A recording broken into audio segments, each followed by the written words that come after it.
Meantime, the CDC in Atlanta once again caught in the crosshairs of the Trump administration. The CDC removed web pages to comply with President Trump's executive order, but now a judge is stepping in, demanding that these pages be restored as a matter of public health. Atlanta News First senior reporter Patrick Quinn reports from the CDC.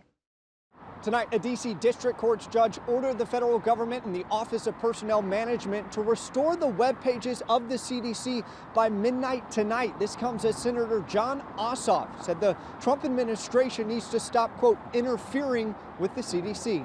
I insist that the Trump administration cease these unprecedented partisan political attacks on the CDC and let the scientists, doctors, and epidemiologists at Georgia's CDC do their jobs to defend the nation.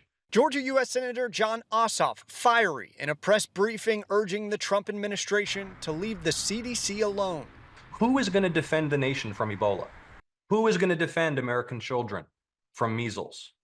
Who is going to defend us from tuberculosis? Roughly 15,000 Georgians work at the Centers for Disease Control and Prevention in DeKalb County.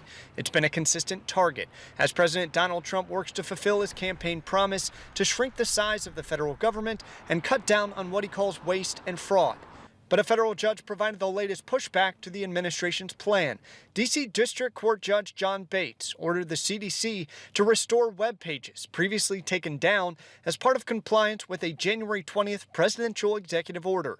As part of that order, the Office of Personnel Management, OPM, had ordered agencies to take down websites that promoted gender ideology.